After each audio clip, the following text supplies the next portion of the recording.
Welcome. I'm Pamela Rickia from livingjoyfully.ca, and today I'm here with Missy Willis. Hi, Missy. Hello, Pam. Hello. Now, Missy was on the podcast back in 2018, and I am really looking forward to catching up with you. For listeners, I'll link to the previous episode in the show notes so you can go back and learn more about Missy's initial move to unschooling. But to get us started now, can you just share with us a bit about you and your family and what's everybody interested in right now? Sure. So we are a family of four. I live in Charlotte, North Carolina with my husband and our two children. And I said a family of four, but really we have three pets too. So, a family of seven. We have two cats and a dog. And so my son is 19 now, and he officially graduated from our homeschool this past summer. So summer of 2021. And then my daughter is 14 and a half, and their interests have stayed fairly consistent, probably even since the last time we talked. My daughter still loves horses, participates in any activity that she can related to horses. And currently she is working or volunteering on Sundays to help another instructor teach younger children. And then she also takes a lesson that day. So she's at the barn for about 4 to 4.5 hours on Sunday. My son is still very much into soccer and any physical activity that he can participate in. And he's also working, has a few little jobs here and there, and he is enrolled in our local community college to finish his diploma. I was trying to remember because they called it a certificate at one point and then they changed it anyway. He's getting a diploma in simulation and game development. Very cool. Very cool. And how about you? Oh, yes. I'm very busy. I have my fingers in a lot of things right now. So I just started a podcast actually last year. I dipped my toes into that world and got 2 episodes out and took a break pretty much for the holidays, and then decided with the new year, I have fresh perspectives and new ideas. And so I will start putting out more episodes. Next week, there'll be a 3rd one, and then just kind of staggered after that. I don't have a particular schedule at the moment. It's more like what works when, and when the mood strikes and when people can join. So there's that. And then honestly, I love to write. I love to sit with my thoughts and try to formalize them a little bit more. So the idea of putting together some sort of a book, or it's always in the background, and I've gotten so close, but then I haven't quite pulled the trigger yet on a couple of things. So yeah, I'm still working on that part. But and then anytime we get a chance to take little day trips, we'll jump on those. And gardening, I love being in my yard. Although, it's the winter, so there's not tons to do right now in the yard. But I'm sitting here looking out my window right now thinking, well, there's actually a lot to do out there. I probably do need to get out there and clean some leaves and pick up a lot of sticks. We've had quite a few windstorms here recently. So, but there's a lot of limbs in the yard. Well, it'll keep you busy, right? Yeah, for sure. That's very interesting. Yeah. Now, when we connected for this call, you had mentioned to me that one of the things you like about unschooling is how it not only leads people to question the education system, but eventually other systems as well. And like, as you were talking about all these ideas for, sharing, making connections and wanting to share through podcasts, through books, like just all those things bubbling up. I could just feel that through the things you were talking about. So I would love to hear some more about your experience with this. Well, so I think about when we first started unschooling and gave it a name. Once there was sort of a title attached to it, and not that I'm attached to labels necessarily, it's more like it just had sort of a container. That's the best way I can describe it. It's like we had a container. This was what it felt like and looked like. It is as if it was a string that was attached to all these other ideas that we have as parents and just as growing up in our, our society. Once you pull the string on one thing or that thread, it seems to start pulling and unraveling down the line. And once, I will say, I got to unschooling mostly because of the way I wanted to parent. I wanted to be intentionally parenting my child. And that was connection first and relationship first. And also reflecting on the ways in which I was raised and those around me were raised, and questioning what worked and what did not work. What worked for me personally. And I know everybody's different and every child's temperament is different. So even the same two children in one family can experience their family very differently depending on their temperaments. But I remember thinking the parent-child dynamic was fraught with tension and control and lack of communication.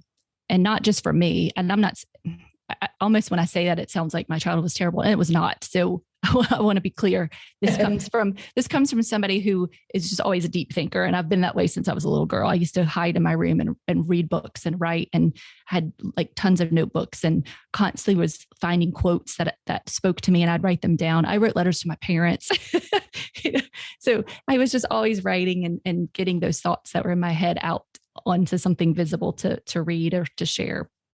So having said that, it was just the reflective personality that I have. And I also have a brother who struggled terribly in school, and he's my middle brother. So I'm the youngest of three. And when I think about his experiences, he actually was kind of the impetus for me to go back to college and get a master's in special education, because I saw how much he struggled, and I saw also how much he knew and what he was capable of. And it felt unfair that somebody, because he didn't do school typically, was discarded as a problem child and got all these horrible labels and basically stuck into a track that essentially said, you're a problem, you're difficult, it's you that's wrong, and it's you that's almost effective in a way. Like you're not matching what we need you to do, so therefore you're the problem. And unfortunately, in the 80s, the support system was not terribly great for children like my brother. And also my parents were just at a loss as well. They were sort of at the mercy of the school system and being told what to do and how to handle him and what was okay and what was not, to the point where he failed and was held back. So he's 3 years older than me. And he was in the 8th grade and dropped out of school at 16. So I was technically catching up with him in school, because in the 80s, you failed. You stayed back. So he had two or three, I guess it was almost 3 times, or no, 2 times he failed. And then I was catching up to him. So, that was hard to watch him suffer the way he did. And so all of those early experiences sort of led to me thinking I want to do things differently, and I want to be much more intentional and mindful.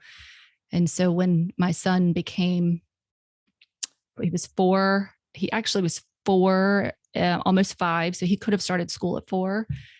I remember thinking, we just had my daughter. She was 6 months old. And I was like, there's just no way I'm going to separate the two of them. I just can't. Makes no sense to me. He's still so little. And why don't we just give it a try? Let's just not send him to school, because compulsory school age in North Carolina is age 7, which, by the way, I did not even know having a master's in special education. That was not even talked about, and maybe it was touched on in classes somewhere, but for whatever reason, I had to look that kind of stuff up. In my mind, I was like, he's almost 5. I have to put him in school. Yeah. And thankfully have a community of people who were already doing unschooling and homeschooling to use as a wonderful guide and support system. So I think I might have answered your question. I feel like I got off on a tangent. No, that was really fascinating. I mean, your brother's story is, um, I can see how that would lead you to dig into that area. You know, like you said, you went and got your master's in special ed because you could see how that system failed him. Mm-hmm. And that led you, like, even at that point, to question it before you had your own children. And Right. so that opened your eyes there. But, and then, as you said, that really gets us questioning all the systems, because once there's something that is like, you know, this exists and is accepted in our culture, in our society as a given, once you question that first thing, it kind of opens you up to question so many. Well, what else do I imagine is a given? Do I accept as a given? That maybe doesn't make sense if I look at it a little more closely, right? Yes, for sure. For sure. And so, yeah, when the parenting paradigm is investigated and you're looking at your child in front of you and you're thinking, I want to honor his spirit and I want to ensure that he has the environment to grow up in that helps him become the best version of himself and support him in ways that I maybe wasn't supported, or my parents didn't know how to support me when I was younger. And then to take all that energy that I put into parenting him for those 4.5, almost 5 years, to then turn it over to a very impersonal system that is not at all set up to think of the individual. It's all about the group. It's all about making things streamlined and efficient for the structure of the school model. Mm-hmm. It made no sense. It just felt wrong. That's the best way I can describe it. Yeah. And I even though it felt wrong, this is the crazy thing though, Pam, even though it felt wrong, and in my heart, I knew there was still that part of my brain. There was still that little voice in the back of my head going, but, you know, well, this is what everybody's doing. And you're just going to buck the system again, aren't you? And you're just going to create trouble. And, because I went to NC State and, graduated there with a degree in psychology, and then worked for Duke University Medical Center on a research study for kids with ADHD. And I got involved in that because of the psychologist, or the psychology professor that was my counselor, who was wonderful. And I learned so much from her. She recommended me for this job. And I got into the world of psychiatry and education. So they all combined together. And so that was another experience that gave me such a big perspective of what it looks like from working with a child, how a child's life is so influenced by not only their parents, but when they go into the school, the teacher, the admin. And then if there's a problem, then there's a psychiatrist, and then there's a psychologist. And then there's all these people who surround this child to try to make them fit into what the system is saying. And then there's like, well, what about what the kid needs, really what they need?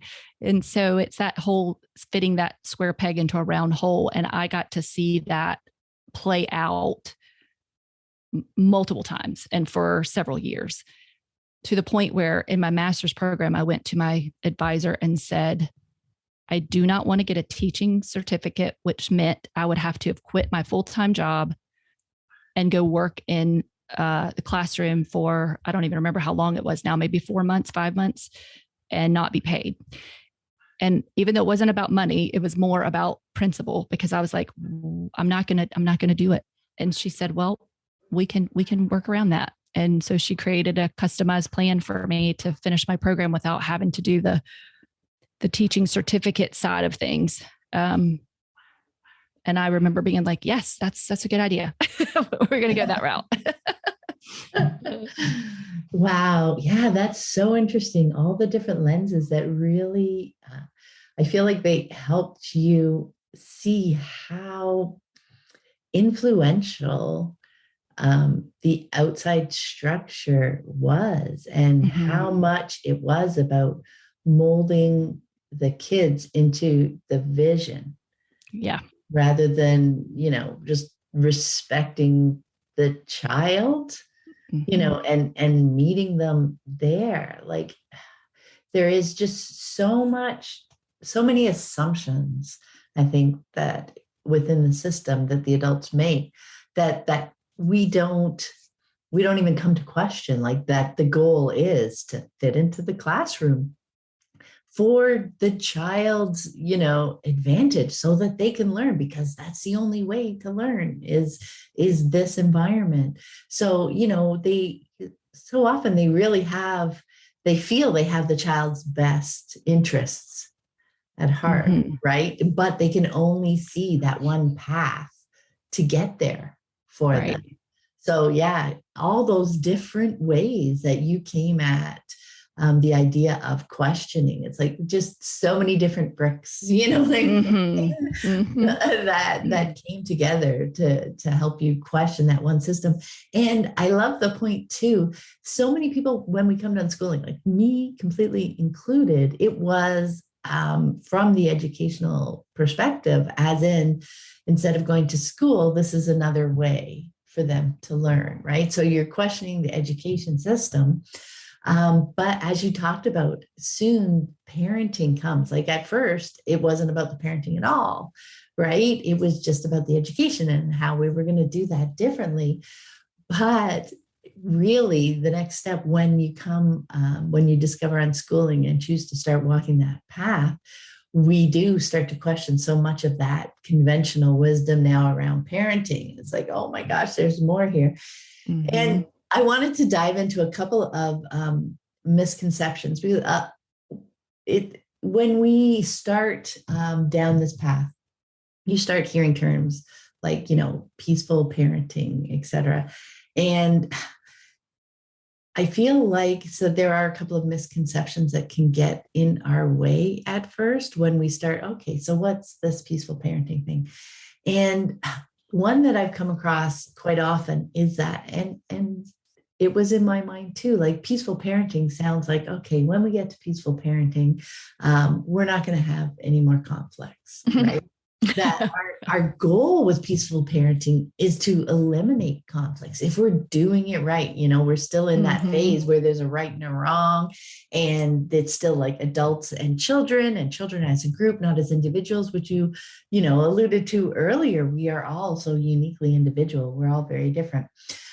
So that was one of the misconceptions, that we're trying to eliminate conflict. And another is that the idea of being peaceful is akin to the idea of being passive, right? So if I'm Mhm. peaceful, I'm not going, because I don't want to generate any conflict, et cetera, Yeah. right?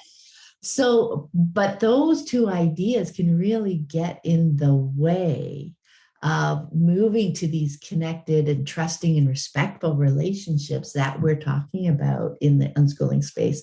So I was hoping you could talk a little bit about those, because those can really get in our way, can't they? For sure. Yes. And the peaceful parenting ad, that's true. There's a lot of people who think peaceful, oh, that's passive, or you're just all over there sitting around drumming and holding hands and singing songs. And that, it's like, okay, it's just a word, but it's amazing how powerful that word can be. And also how combative people become because you say peace and automatically you're like, oh, you're never going to stand up for yourself, or you're never going to put boundaries down, and your child's going to run all over you and it's going to be chaos. And no, that's not what it is at all. It's all about that mindset the parent has in the relationship, because our children are not born to us uh, with all the abilities to be independent. They're born as vulnerable creatures. And there's even the theory of the fourth trimester, which is 3 months after a child's born. There's still that next trimester where they really need to be close to the parent and have connection, and they don't need to be separated, because it's almost because they really do need that warmth and the comfort of a human body and a heartbeat. And it's also deeply ingrained in their brains for survival reasons. So the idea is to be aware of what is biologically and physiologically necessary for our children to thrive. And while we know about the physical part of it, is in terms of shelter and food, there's also the emotional side. And for me, the peaceful parenting part is about dealing with the emotions and dealing with the mental health and awareness of our children and ourselves. And so, what that has looked like for me over the years, and I will say at the beginning, when I kind of got into it, there was that question of, like you said, am I doing it wrong? Oh gosh, did I just say something that, oh, that's not peaceful? Uh-oh, I'm in trouble. Like I've ruined my child. And now he's never gonna forgive me. Or so it's recognizing that when there is a conflict, which there will inevitably be conflict with our families, with our children, with our spouses, with everybody we have a relationship with, it's not that we're going to look for them. They just will happen. It's about how we're going to address them. Do we go straight for winning? Do we see a problem and we're like, we're going to be in control of this right now, and I'm going to lead the way? Or do we go, there's a problem, or there's an issue, or there's something that's happened, now we have an opportunity? And so it's a matter of just taking a moment to realize that if something happens that in our own brains that feels like it set off an alarm, it doesn't mean we have to respond as if it's an alarm. Maybe just take a deep breath. If you have the option to do that, some things obviously you need to respond to fairly quickly. When your child running out into the street and then having, do you think running into the street is a good idea? You have to use good judgment when it comes to, and common sense when it comes to how we want to interact with our kids. But it is just a matter of recognizing that you have a space of time where you can stop and respond instead of react, and work together versus bulldozing or just coming in with like, this is how it has to be done. And also getting some feedback from our kids, as in, if let's just say, I'll use my children as an example, when they were younger and there were certain ideas that one child might have had about how the day should unfold and another one was not in agreement. If we were able to just sit and talk through that. So what is it about this activity that you like and that feels good for you? And what is it about this activity that you're not happy about or that doesn't bring you joy? And as soon as you start asking these questions, you realize things that you never even knew existed. For instance, one child might not want to go because she says, when I go, I really don't have anything to do. There's not really anybody there that I actually play with or I interact with. Or they might say, well, the last time I went, so-and-so was, this happened and you didn't know about it. So it's just about digging and being curious and keeping that line of communication open and always being willing to be flexible as much as you possibly can, because you're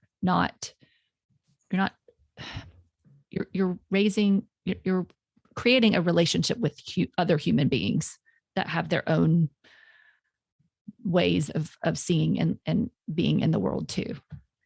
Yeah. And really accepting those as their truth, right? And rather than judging them. For me, I think peaceful parenting, I think one of the fundamental shifts for me, at least, was the change in the power dynamic, right? And I think that's what you're describing there. It's instead of, thinking of our relationship or my job as a parent as even trying to use peaceful language, but still expecting that they, basically kind of fall in line, or, I'm the parent, I know better, I have more experience, etc. It's that shift away from that power over to really accepting that they're another human being with, with interesting ideas, with information that they can share about a situation. Like you were saying, last time it didn't go well, there was some conflict there. I'm not comfortable going in again, or at least going in the same way. So maybe part of the conversation is, let's bring something that we can do together. So then I'm there with you, etc. So that you won't be left on your own to engage with something.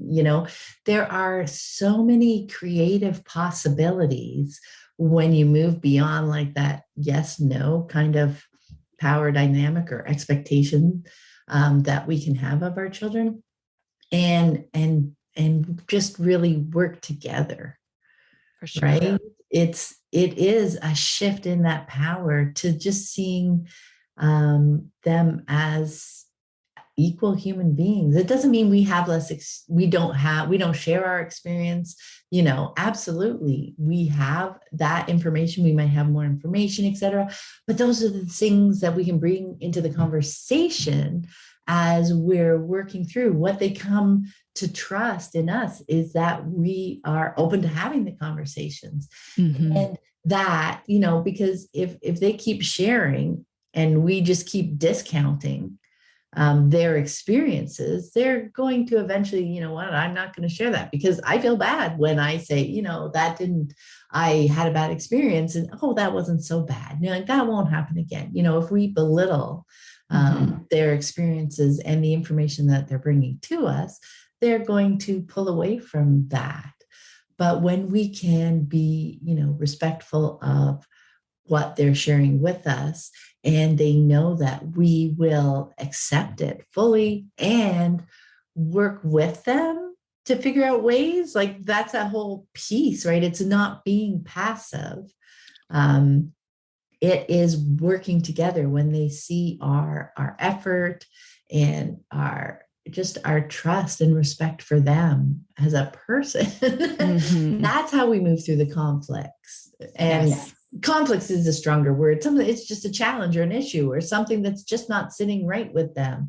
But you're not going to get away from those things. That is life. Those things are going to bubble up. They bubble up for us still, right? They will forever bubble up. But it's that difference in the relationship that we have with them. That for me, that's the parenting aspect. It moves to more connection, respect, and trust, and we'll work together to figure those things out. Absolutely. In a way, yeah, that works for everyone, right? Well, and you make me think of a time when when the kids were a bit younger, we would go out when it was a fall and put a fire on outside. Or if they weren't awake, I would start it and they would meander and eventually make their way out there. And I remember one morning we got on the conversation somehow about driving. I really can't remember, but my son said something like, I think I could drive, as well as any other people who have their driver's license. And he might've been like 12 at the time. And I was like, you know what? You probably could. He's just that kind of personality. But we got into this great conversation about what it means to be an adult and what's the difference between an 18-year-old and a 17-year-old. An 18-year-old technically is an adult. And then, what about these laws about this and that and the other? And we just had this wonderful conversation about numbers and these arbitrary numbers that are put on things instead of looking at the individuals and their abilities versus, well, you're this age and therefore you can't, or you're this age and therefore you can. And what I have found with them multiple times is that they know when they're not able to do something and they're not capable, and they're honest about it, but they're able to be honest about it because I'm trying to be honest about what I don't know. And what I want them to always remember is there's strength in saying you don't know something. And and you will also open up, I think, more conversation when you say, no, I don't know how to do that. Because when you go into a situation feeling like you always have the answers or you have to have the answers, which I do feel like, at least from my personal experience and what I witness, is that when you're in that school dynamic, you need to have the answer. Yeah. And when you don't, you feel kind of like, okay, well, I should have known that, or you feel embarrassed maybe, or shamed or judged. And so your goal then becomes to always have the answer, even when you don't. Exactly. That feeling of judgment is so pervasive, right? Because it also scares you into not answering so often if you're not sure what the answer is, right? Just trying to avoid being wrong or being judged or made fun of, like it really shuts people down in that they don't want to share little pieces or ideas or, or even solutions that might not Right. work, right? Because yeah, that's how schools kill creativity, from Sir Ken Robinson. That Yes. famous TED talk is all about how dampening to their spirit, really, Hmm. right? Because there's just so much fear of judgment. And that's what I remember from my school Hmm. career as well. It was, Hmm. I will sit here, I'll take it all in, I'll study it, I'll, regurgitate it for the test. Wonderful. But there was so so much less discovery, so many less Yeah. questions. Like, okay, well, I have a question about this, but that's not where they're going with it. So obviously, that's not important. There was it just it's a completely different dynamic, isn't it? Hmm. Right. And then when they are asking their questions, when they're, oh, I don't know that. And without judgment, we can just like pick up that conversation. That is also where learning shines as well, right? Because that is where their question is. That's the moment. That is what they're thinking about right now. So that's where they're hungrily looking for new connections. Absolutely. Yeah. That is also where, like, that's where the relationship connects the most. That's where learning happens the most.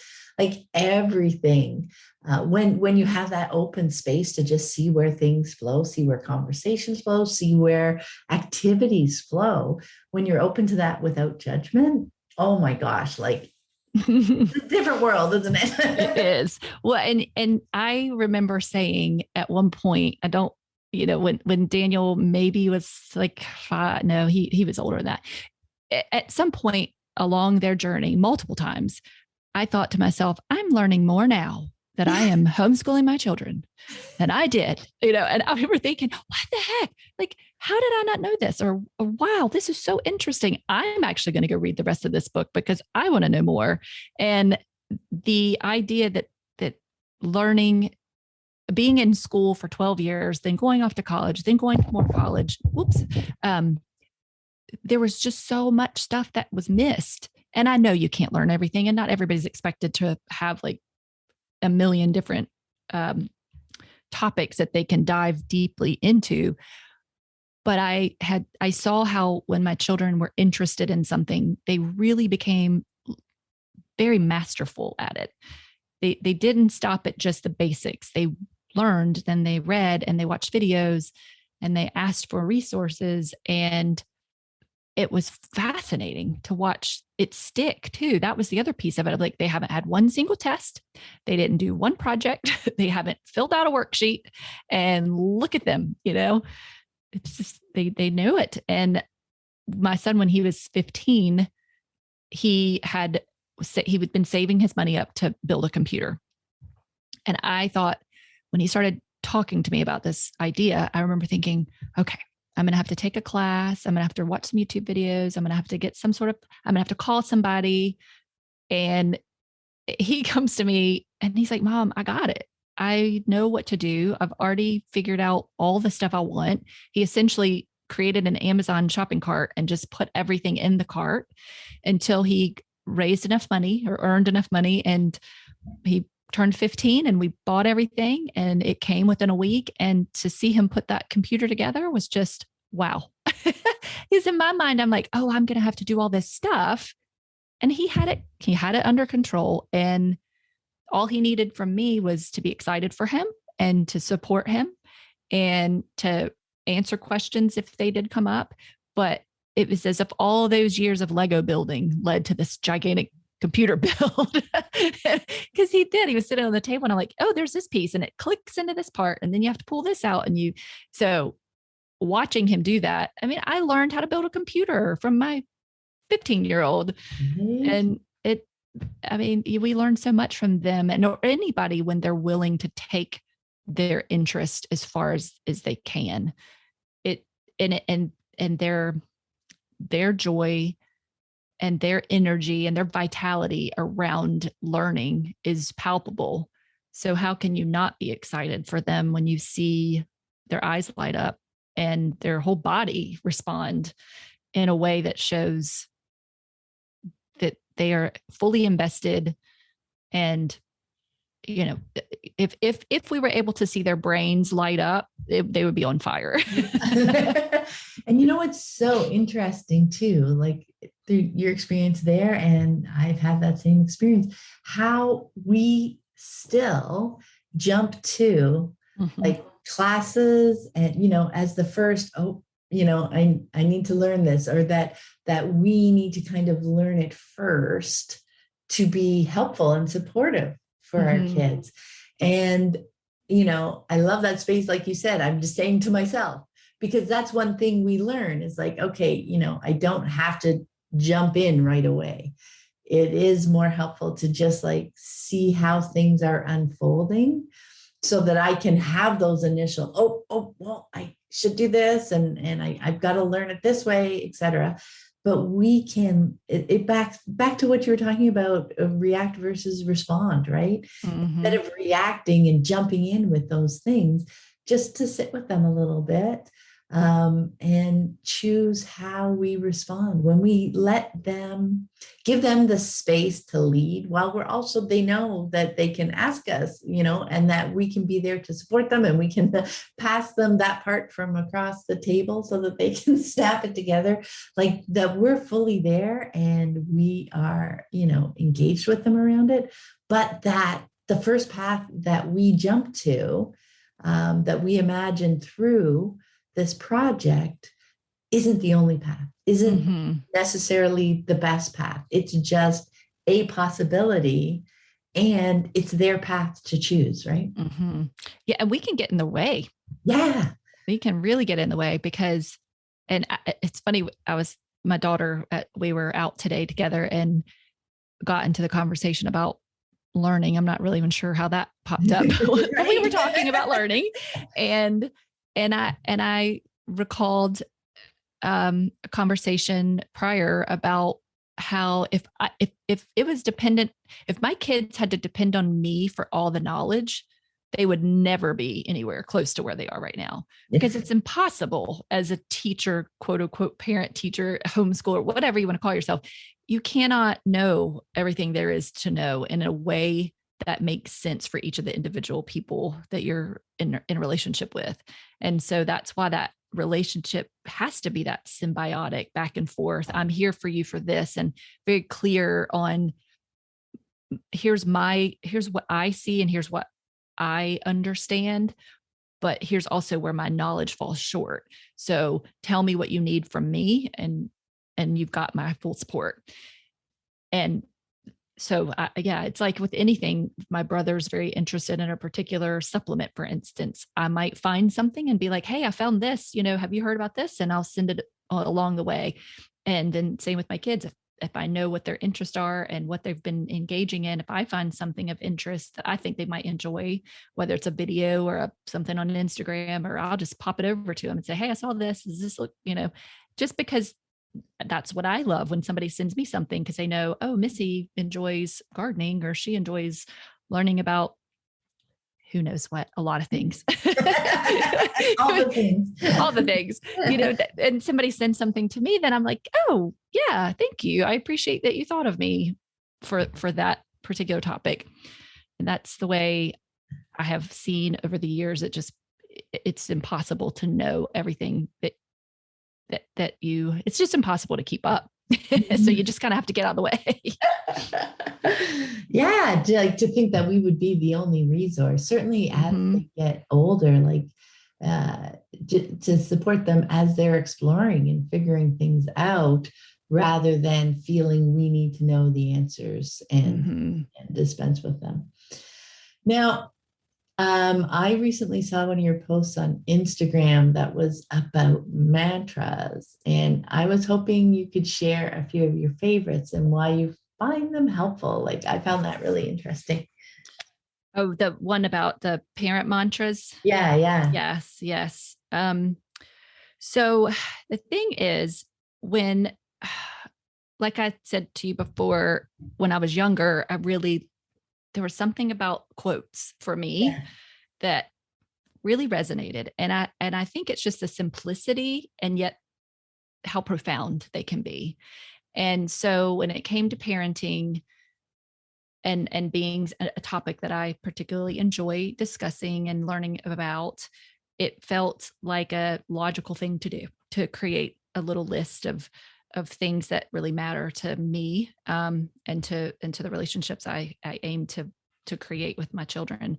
So relationship first, and I mentioned that earlier when it came to us deciding to unschooling happened because relationship first. Yeah. So it was parenting, and then the educational piece pops into our world. Like, he's 5 now, he must do all the things that are, on the list of curriculum and what the school says he needs to know. So that was one. And then the listen, pay attention, observe, because one thing I have noticed is that parents talk so much. Yeah. They just talk too much. And there was an incident one day at a park, and to hear, and of course it's, we're all in a different space, learning and growing and trying our best and doing what we can with the knowledge that we have. But the over talking of children is so loud to me, and I notice it a lot. So if a child is trying to express themselves or make it clear what their interests are, and the parent is just not hearing it, I remember thinking, you just have to just shh. If everybody just did that, it would be so much more calm. Right. And, and even my children, they were for sure very strong in their convictions of doing it by themselves. And that happened quite a few times where I would, they would be making some sort of craft, and need the scissors, and I would come in and take the scissors, and they were like, "Mama, I'll do it by myself." I'm like, "Okay, you're right. And so that whole idea of just stepping back and kind of getting out of their way, but then on the flip side of not necessarily physically getting out of the way, but verbally too. Yeah. Yeah, that's a big one. Like, you do see it all the time. Parents trying to, like, they jump into, like, almost sometimes that they're fearful of what their child might say. Like, they want to tell them how they're feeling, or what was wrong with the situation, or what went wrong for them, etc. Like, they feel like they're trying to be helpful, but they are completely turning the situation and making it about them and how they see things, or how they think they should be seen or felt, right? We tell our children how they're feeling rather than giving them the space and time and listening to them put together how they're feeling, right? That's a really big one. I love that one.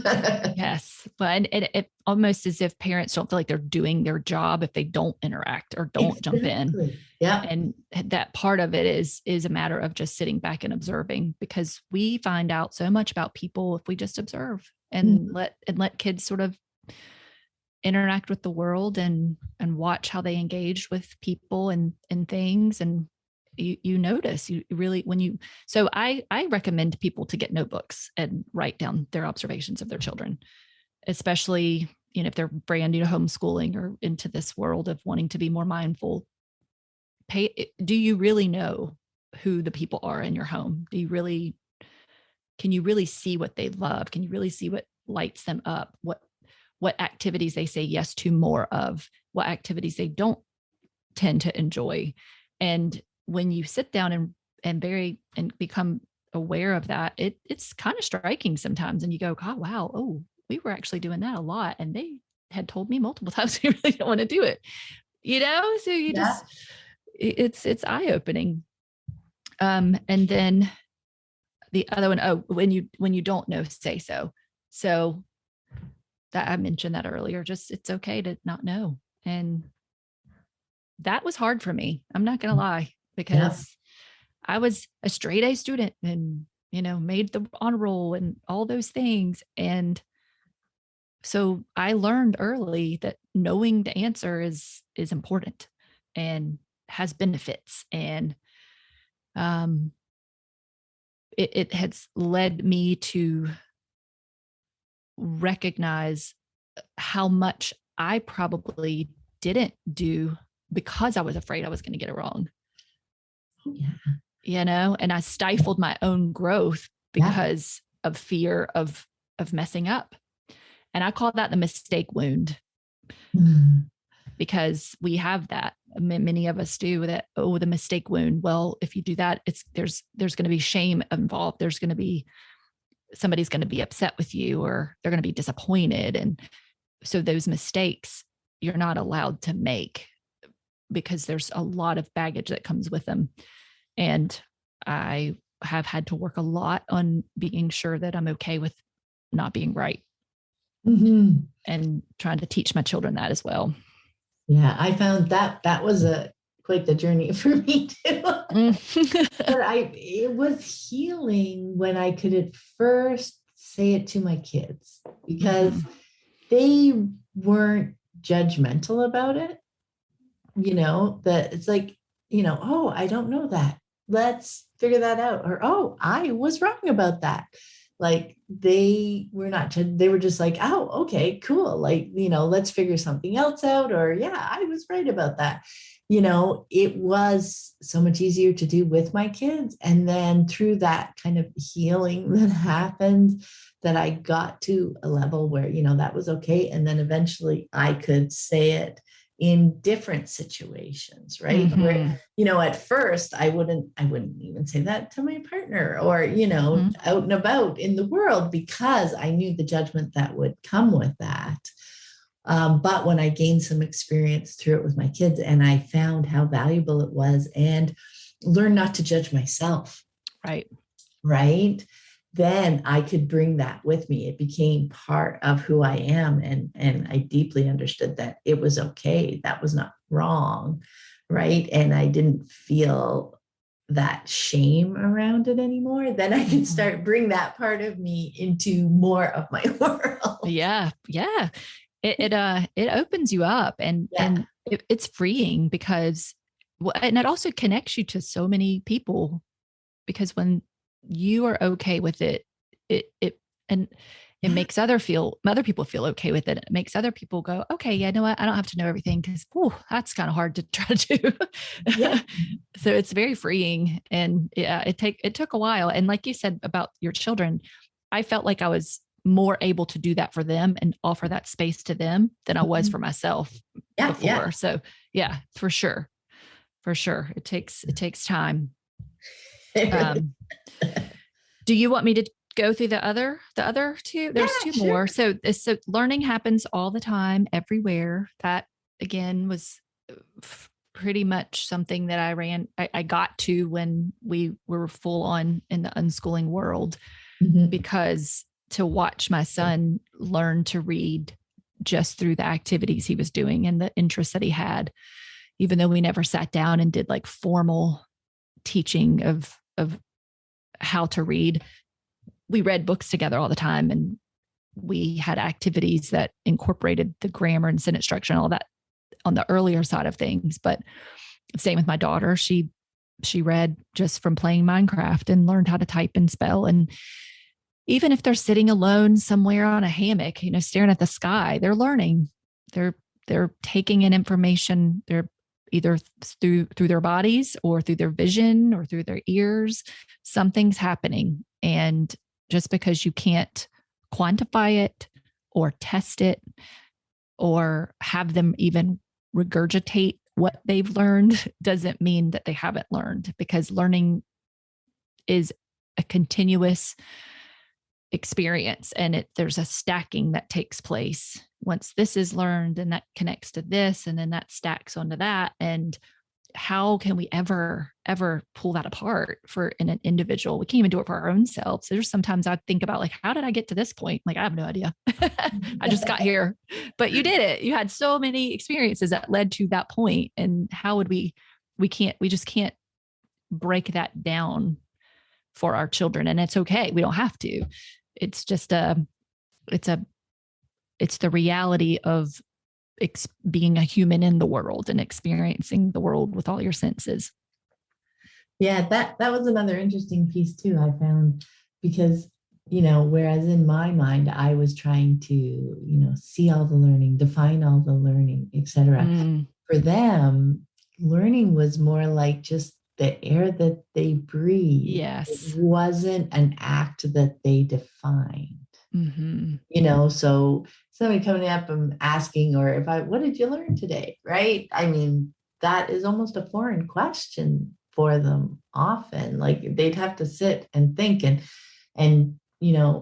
because it's almost like osmosis, right? Like, and how do you define what that piece was, what that connection you made, even if you're sitting in the hammock and things are just spinning in your subconscious, like to define and to just put on a pedestal, like what did you learn today? That what you learned, defining it has, and also that it has a value Mm, up over and above other things that you did, yeah. because just by the fact that that's what you're asking them, right? Hmm. Hmm. Yeah. It's like visually, I think of it as looking at some absolutely beautiful landscape where there's clouds and a mountain and you see trees and you see a stream, birds, wildlife. And that is a child's learning. It's so big and vast and interconnected. And then when you try to ask them what they learned, it's like taking this gigantic, I don't know, it's like chopping into the mountain and separating it out. And so now you've taken this big picture and you've tried to turn it into little tiny boxes. And it feels the best way. It just feels cold to me. It doesn't feel that, it feels cold and like inflexible and rigid. It instead of it being this beautiful, vast, open kind of rolling hill and continuous experience. Yeah, I love that. I love that. It's such a clear way to, describe it, because yeah, you're making it smaller when you need to. It's almost like, subjects, the way school Mm-hmm. breaks things into subjects. There is just so many connections that weave between them that add value to how we understand the world and the context of the world, and the need to tease those pieces apart and define them and defend them almost, Oh yes. right, as valuable. It takes away something, I think. Mm-hmm.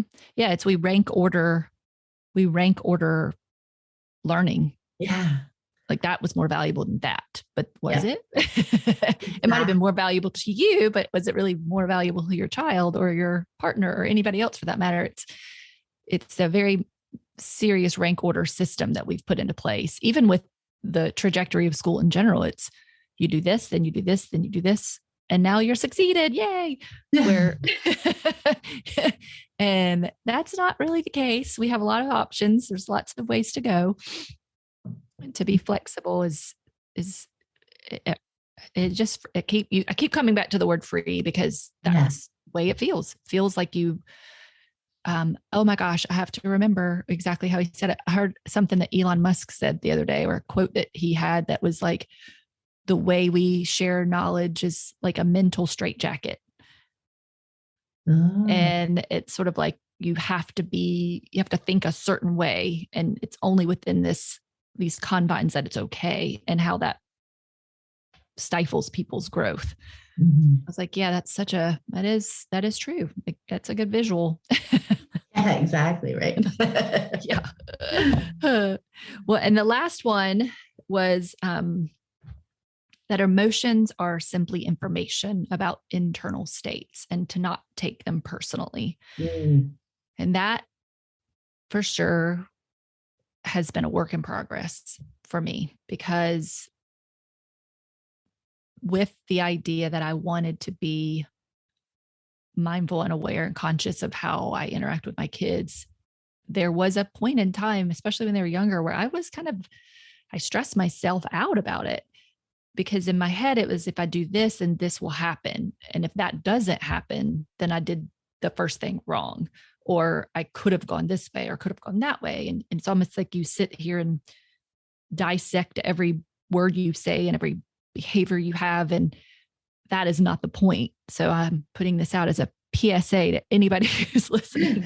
You don't have to dissect everything you say and do. It's more of a recognition that there are options, and our children are going to have emotions and responses to things that we say and do that are theirs. And it's not that we've created it or made it happen, because they're still learning and growing and they're exploring their own emotional terrain. And I feel as if our role, and this comes not just from my personal belief, it's more like from science and understanding psychology, that our goals as parents is to help our children work through their emotional experiences. Not that we need to negate them or shame them, but we allow them to have them. And then we also have the opportunity to talk with them about it and help them understand how to think critically about the experience and help them learn how to respond versus react. And the best way we can teach them that is by example, number one. And then again, just being willing to have that open conversation. Yeah. I love just the idea, like the mantra there, that this is information. We're learning more about them alongside them, right? Mm-hmm. Helping them process it. Their emotions aren't about us. Like, they're not trying to piss us off. Mm-hmm. They're not trying to ruin our day or anything like that. That it really is about them and about what they're feeling in the moment, etc. And I find when I got stuck in kind of that analysis place, it was harder for me to be in the moment with them, because part of my mind was doing that analysis and trying to jump ahead. Oh, if I do this, what'll happen? Et cetera, et cetera. And I feel like they could feel that energy. Like, I wasn't fully there. So I was also less creative, because part of my mind was analytical. I was a little less responsive. I was, all those pieces. Yet when I could sink into the moment and see the learning and the observation and everything was something for me to kind of process later for myself. In that moment, I was supporting their processing, right? When I brought too much of me into that moment, it got in the way more than it helped, more often than not. You know what I mean? And later is when I could do my own processing around it and I'm learning more about them. I'm learning more about myself. And that's what we can bring into the next time something happens, right?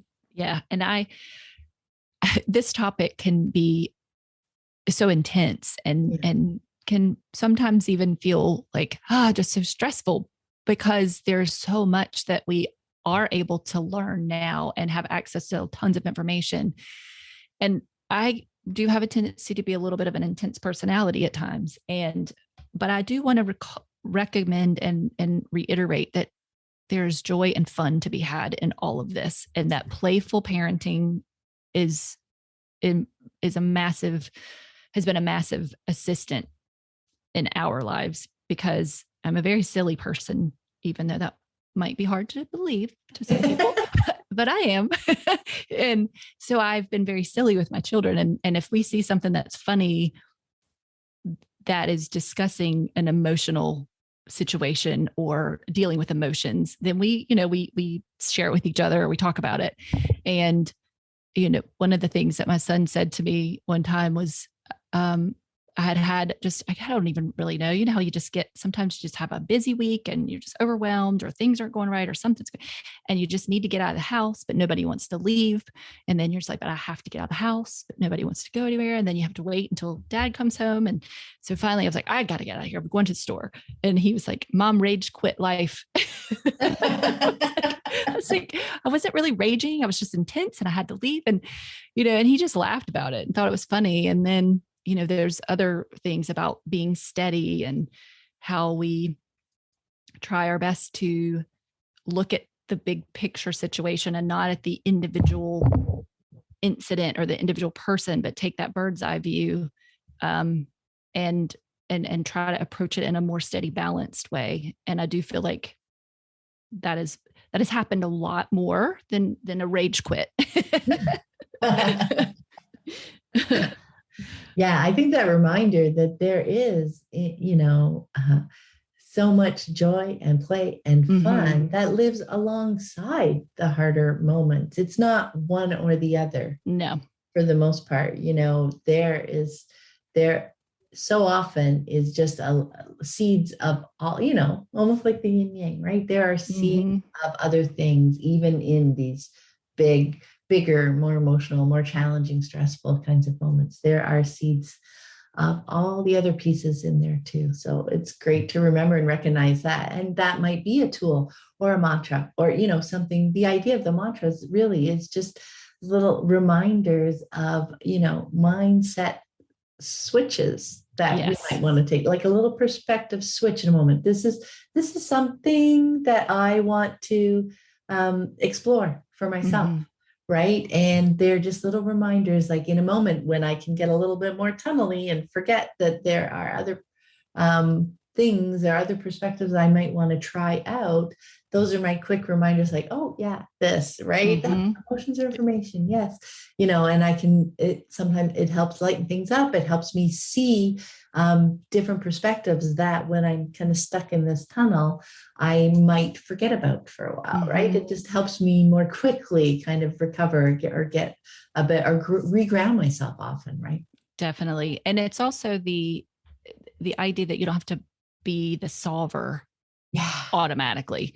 That it's like you said, it's just like we were talking about, it's just information. So just take the information and then, now you have more information and you can incorporate it versus putting out fires all the time. It's not about running around putting out fires. And the playful piece is huge. And it really does diffuse a ton of situations, even for ourselves. Like if I find myself getting a little wound up about something and somebody says something funny or calls me out on it, I laugh. I mean, it's hilarious. You're like, yep, you're right. Yep, absolutely. That's exactly what's going on. And that's part of what's so valuable of cultivating these, connected and trusting relationships that, we are open to, and they are comfortable sharing little insights and observations that just kind of go, oh, yeah, you are so right. Again, admitting we're wrong or that, we've gotten focused or tunneled in some particular area, that we can help each other out. And our kids are so capable of helping us out too. Right? Definitely. Yes. Yes. They are here to teach us just as much as we are here to teach them. Right. Exactly. So, I'm curious to know what has surprised you most about how unschooling has unfolded for your family so far at this point. Wow. So surprise. Let's think. I would say what has probably surprised me the most is the constant evolution of my children. And I don't say that from I didn't never think that they would evolve. It's more that it's fascinating all the different ways that they evolve. And when there's a tendency to see our children at a certain age and think, oh, that's who they are. That's how they're going to be. They're going to be the outgoing one. They're going to be this, they're going to be that. And then they switch, or maybe they become a little bit more quieter, a little bit more softer. And so the ability to recognize and to appreciate that the evolution will happen in ways that you might not ever be able to predict. And that's okay. Yeah. So that's probably been the biggest thing for me. Because when I think about myself at the beginning of this journey and what my brain was creating for my children, I had had images in my head. I had ideas in my head, and maybe even expectations about what things would look like. And not all of those have come to pass, and that's okay. It's not like what I was creating was so wonderful that if they didn't do it, it's like, somehow failed. It's more just that I think that natural thing that we do as humans is we like to see patterns, and we recognize that if this is happening, then that usually follows. And that's not always the case. Yeah. Yeah, I love that. And that was something I also, learned from my kids. I was more accepting of how I continued to grow and evolve when I saw how wonderful it was for them. For sure. Not like now I'm me, I'm an adult, I'm fixed. Yeah. Yeah. We need a t-shirt. Yeah. I'm an adult, I'm fixed. Oh, that's so funny. But it's true. We get, like that said earlier about the ages, how we get attached to this idea that the age equals some list of things. And that is, we all know, even when we were children, we knew, we could see it. It didn't feel real. It felt like somebody was trying to pull the wool over our eyes, but kids are smart. They can see through it. Definitely. All right. So what is your favorite thing about your unschooling days right now? I would say, I would say just that honestly, at this point, it's just so easy, so relaxed. And we have, with my son being 19, and he's just a partner in our home. He's here and coming and going. And I just love the relationships that we've built over the years. And I feel truly honored to be their mom. And so it's as if I can, in a way, sit back and appreciate all those earlier years and the effort that I put in. And that's it feels magical some days. And I'm very, very grateful that we were able to do what we were able to do. So I would say for sure that when they get older and they have a lot more, they take more ownership over their time and how they're going to spend their days and where they're going to be. And so that also obviously frees me up to do a lot more of the things that I might be interested in. And not that I was not doing stuff before. I don't want to make it sound like I couldn't do my interests, because I do believe fully that our children learn how to live their lives by watching us live ours. And so if we stop doing things that we love and care about, we don't want to do that, because it's almost as if you're a martyr of some sort. So, but yeah, so I would say that just they're being able to sit and watch them continue to take ownership over their lives and make decisions for themselves in ways that were different from when they were younger, and loving and absolutely enjoying learning and following their interests and their passions. So, because that doesn't change no matter their age, right? Oh, that's so beautiful. Thank you so much for taking the time to speak with me today, Missy. I really appreciate it. Thank you. Thank you, Pam. I appreciate it so much. Oh, it's so much fun. And before we go, let people know where they can connect with you online. Okay, so I do have a Facebook page and an Instagram page, Let 'Em Go Barefoot. And I started a podcast, it's on Apple and Spotify and Podbean for anybody who's on that. And I have a blog by the same name. I'm not nearly as active on that as I have been in the past, but there are some older pieces that I've written, and you can connect with me through that. So yeah, those are the main ones. Perfect. We will have links to all of those in the show notes. And thanks again, Missy. Have a wonderful day. Thank you, Pam. You too. Bye-bye. Bye.